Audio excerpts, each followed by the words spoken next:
Mann steht für die Wirtschaftstür, der so jenen Zähne trinken, der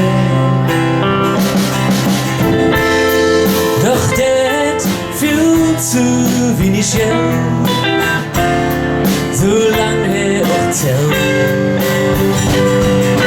In der Wirtschaft ist die Stimmung groß, aber keiner sieht der alle Mann.